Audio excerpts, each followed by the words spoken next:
주말에 발표됐던 인선 평가부터 제가 한 말씀 듣도록 하겠습니다. 어떻게 보십니까? 전체적으로 일단은 아니 내각 짚어주신다면. 이해하는 겁니까? 예. 마음에 맞는 사람들 뽑았겠죠. 뽑았는데 내가 그런 생각을 했어요. 역시 우파가 더 도덕적이다. 훨씬 더 도덕적이다. 아. 이게 자기 자기 아내가 뭐 자기가 한 것은 아니지만 자기 아내가 하필이면 도로부지를 사는데 그 6개월 뒤에 10억이나 웃돈이 얹히더라. 네. 그런 사람이 외교장관을 하는 거죠. 네. 조현 외교부 장관 그건 그거 후보자. 아무것도 안 해요. 전세금 미억을 빼서 이 배추 농사에 돈을 집어넣었더니만 한 달에 450만씩 주더라. 아니 좀 이게 아니 속된 말로 뻥을 치더라도 좀 상상력이 있어야죠. 어떻게 그렇게 상상력 없는 소리를 자꾸 하는 거예요. 아니 그 오스카 와일드가 그런 얘기를 했어요. 이 정치인들이 거짓말은 상상력이 너무 없다. 네. 좀 우리가 듣기에 아 재밌다 하는 느낌을 주도록 거짓말을 하면 좀 웃고라도 넘기겠는데 배추밭에 2억 원을 집어넣더니만 한 달에 450만씩 주더라. 그리고 그 2억 원도 나중에 다 돌려받았다. 이거 지금 말이라고 하는 겁니까? 만약에 우파 정권에서 우파 총리 후보자, 우파 장관 후보자들이 그런 얘기를 했을 때 뭐라고 말하겠어요?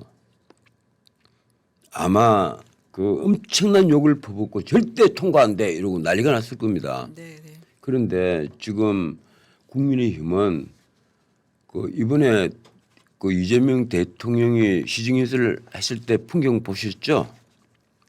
나올 때 서로 눈 못 맞춰가지고 서로 인사하기 바쁘고 고개 숙이기 바쁘고 그리고 심지어 귀에 말을 하고 나 그걸 보면서 정말 구토가 나왔습니다. 어떻게 반성 처절한 반성과 그리고 반성이 없더라도 회한이라도 있어야 될 텐데 어떻게 저 모양 저 꼴을 하고 있느냐. 민주당은 윤석열 대통령이 멀쩡했을 때 시정연설하러 왔을 때 어떻게 했어요? 로텐도홀에 다 모여가지고 고함 지르면서 모욕적인 구호를 외치지 않습니까?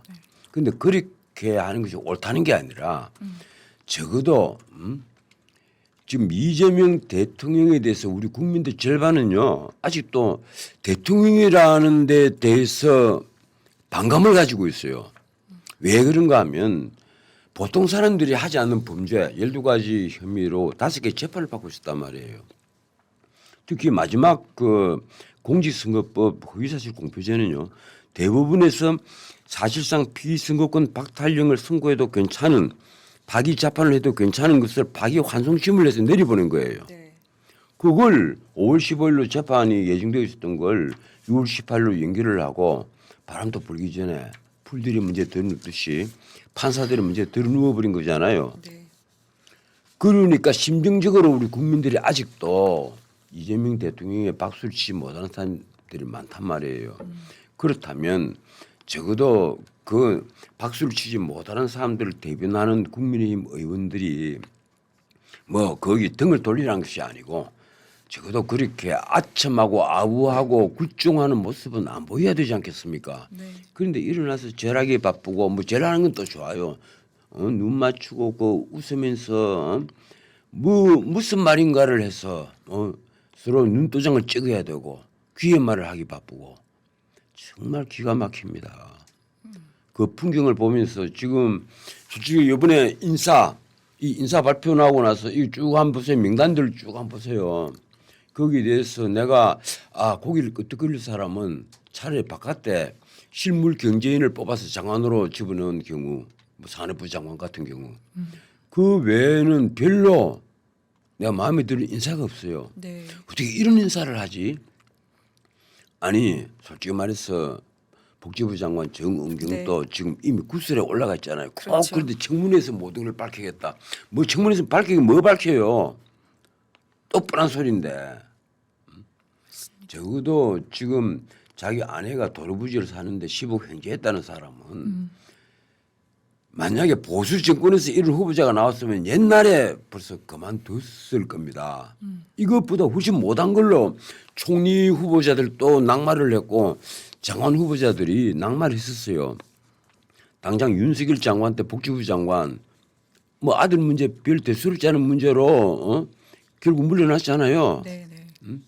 그리고 박근혜 정부 때 제일 첫 번째 박 대통령이 직접 발표했던 총리 후보자 이 장애를 가지신 분이죠. 김용준이었습니까? 그분 아들에게 준 아주 흐름한 별 볼 일 없는 그 빌라 그 문제로 뭐 부동산 투기범이다 이렇게 막 몰아붙여가지고 끝내 낙마를 시켰단 말이에요. 그런데 비하면 배추밭은 어떻게 해야 됩니까? 이 배추밭을 어떻게 우리가 봐야 돼요? 근데 부끄러움을 모르는 거예요. 내가 하는 말이 결론은 그겁니다. 첫째 부끄러움 모른다. 두 번째 상상력이 부족해도 너무 부족하다. 네. 좀 거짓말을 해도 우아하게 해달라. 좀 듣는 사람이 좀 웃기라도 하게. 그 말씀을 드리겠습니다.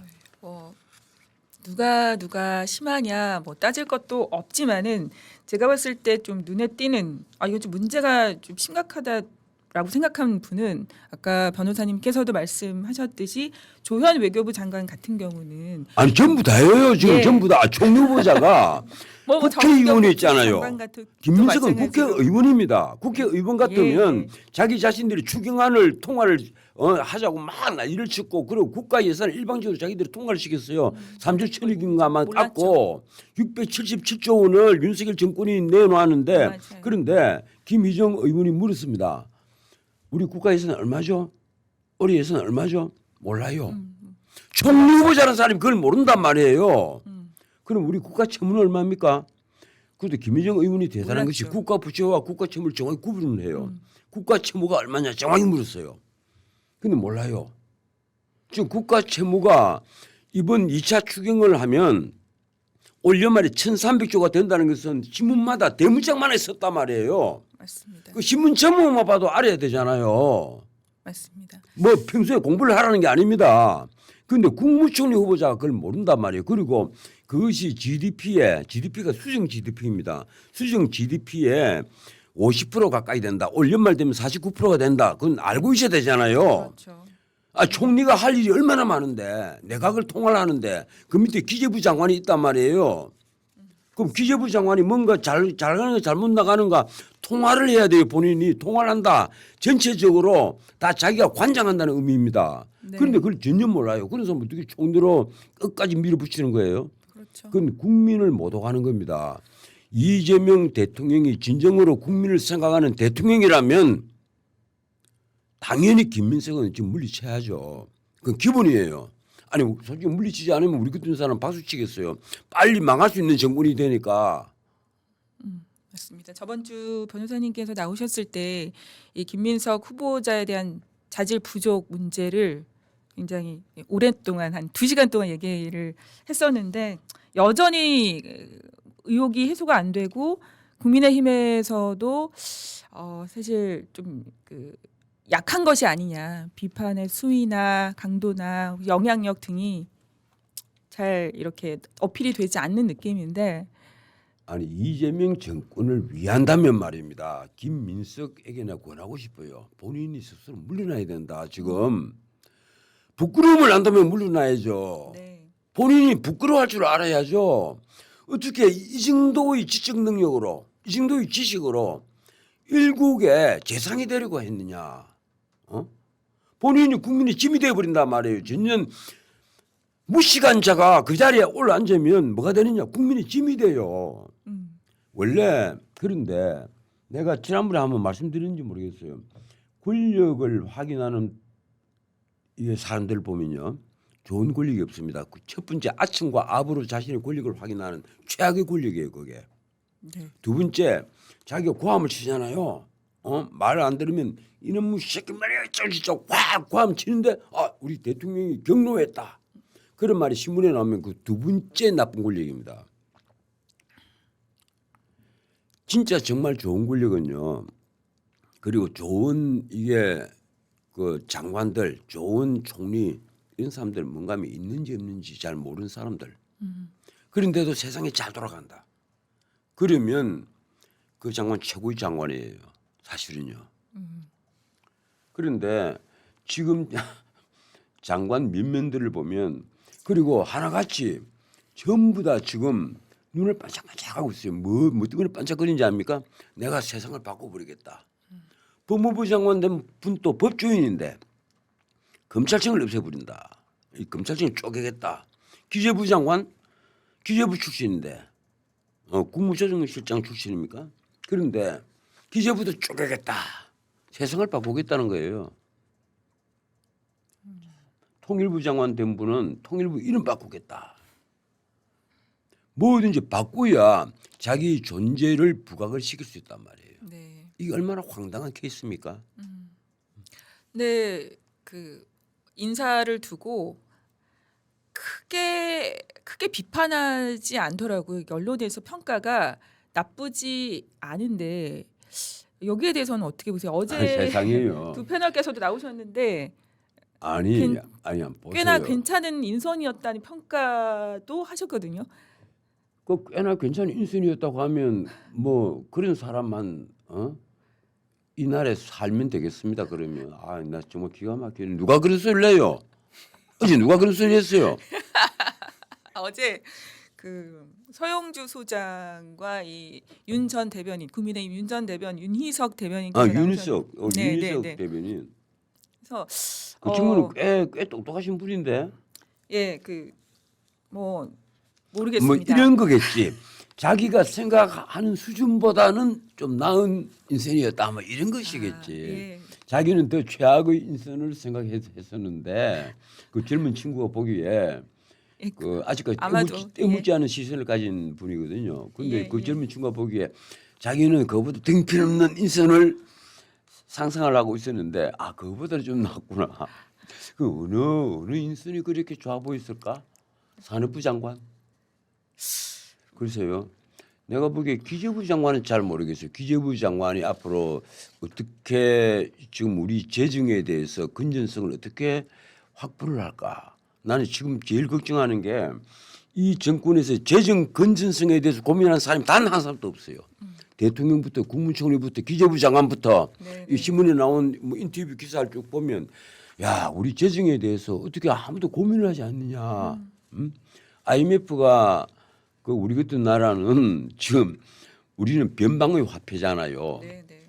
이재명 대표가 이재명 대통령이 지난 그 대선 때 이번 대선 말고 지난 대선 때 그런 얘기를 했죠. 우리도 기축통화 국이 된다. 그래서 전 국민을 웃긴 적이 있었는데 이 기축통화는 이제는 전 세계에서 달러 하나만 가지고 달러 하나뿐이라고 봐야 됩니다. 이번에 트럼프가 관세 진정을 어떻게 왜 벌 수 있겠습니까? 유일한 이 전 세계 기축 통화가 달러란 말이에요. 유로화도 이제 결제 통화지 기축 통화예요. 그리고 영국의 파운드화는 그 더더군다나 결제 통화에서도 이제는 좀 부족한 통화가 되는 것이 아니냐 이런 평가가 나오고 있고 그리고 일본 엔화 마찬가지입니다. 중국이 위안화를 그나마 결제 통화로 만들려고 무지장에 일을 쓰잖아요. 중국에서 물건을 살 때는 위안화로 결제를 해달라 이러잖아요. 시진핑이 왜 그렇게 하는데 지들 돈의 무게를 올려놓겠다는 거예요. 근데 우리가 만약에 한국에서 물건 사갈 때 원화로 결제를 해주세요. 그래봐요. 전 세계에 아주 코미디가 돼버리지. 제발 달러로 주세요. 이러고 있습니다 지금. 맞습니다. 그 걱정이 되죠. 왜냐하면은 그러니까 김민석 후보자가 그걸 몰랐다는 건 굉장히 충격이에요. 국민의 한 사람인 저도 이렇게 뭐 현금을 주겠다고 하지 않습니까? 민생 지원금을 주겠다고 하는데 이거 우리나라가 괜찮을까라는 생각을 당연히 하게 되거든요. 현금을 주겠다고 하죠. 지금 주식 시장도 부양하고 있죠. 이런 정책들을 보면 돈을 쓰는 거잖아요. 그런데 내가 묻고 싶어요. 이번에 국민의힘에서 그걸 아무도 안 따지던데 2차 추경할 때 1차 추경을 했는데 그 이른바 승수 효과 그게 얼마인지 도대체 알고는 있느냐. 사실은 제로입니다. 신문에 나오잖아요. 지금 내가 여기서 한번 얘기했는지 모르겠는데 편의점 매출이 2달째 줄고 있어요. 우리나라 전체의 생산 지수가 2달째 줄고 있습니다. 네네. 내가 윤석열 정권이 왜 경제에서 실패했다고 늘 얘기를 하는가 하면 작년에 윤석열 정권이 아주 건강해 보일 때도 우리나라 전체 생산 지수가 줄었어요. 네. 우리가 이른바 삼고 현상이라 그러잖아요. 고물가, 뭐 고금리, 뭐 이래 또 뭐죠? 근데 이제는 그런 것도 잊어먹네. 고환율, 이 삼고 현상에서 민생에 직접 연결되는 것이 우리나라에서는 고물가입니다. 첫째. 그런데 우리가 에너지, 식량을 엄청나게 수입하잖아요. 에너지는 100% 수입하죠. 네. 식량은 우리가 얼마 수입하는지 사람들에게 젊은 청년들은 물으면 잘 몰라요. 네, 네. 사람은 먹는 식량을 얼마나 수입을 할까?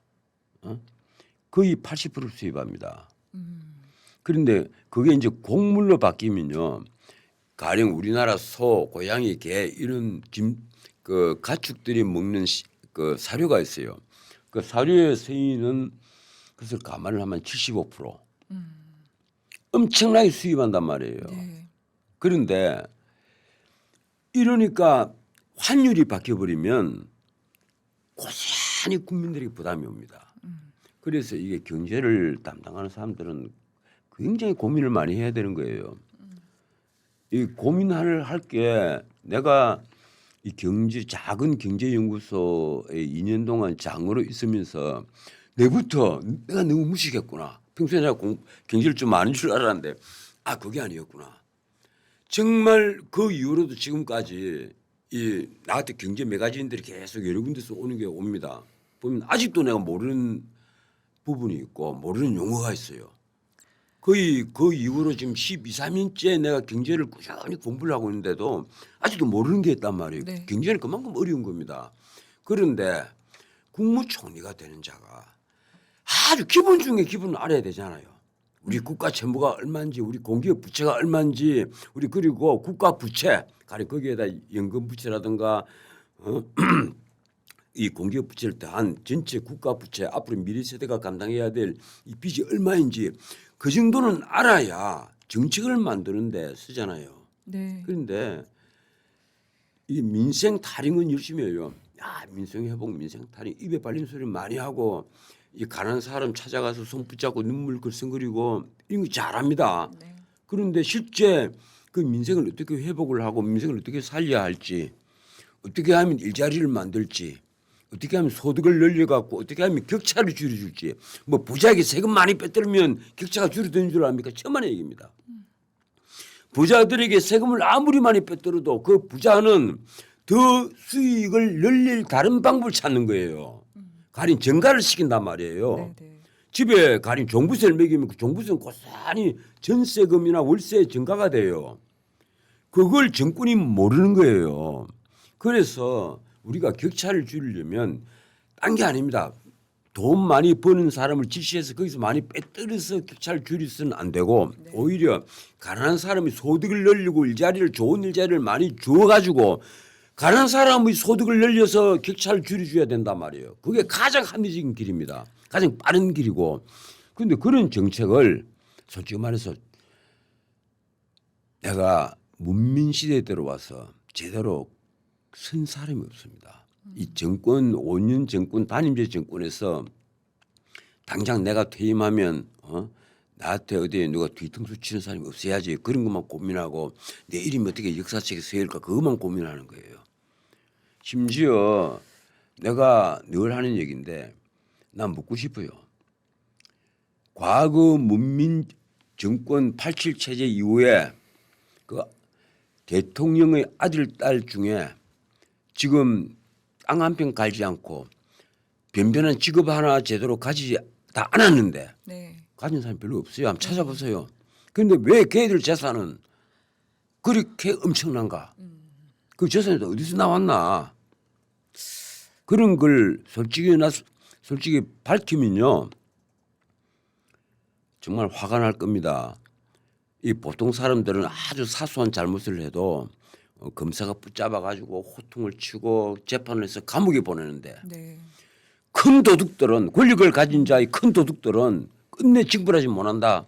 그럼 그게 과연 정의가 강물처럼 흘러가는 그런 사회입니까? 아니잖아요. 네.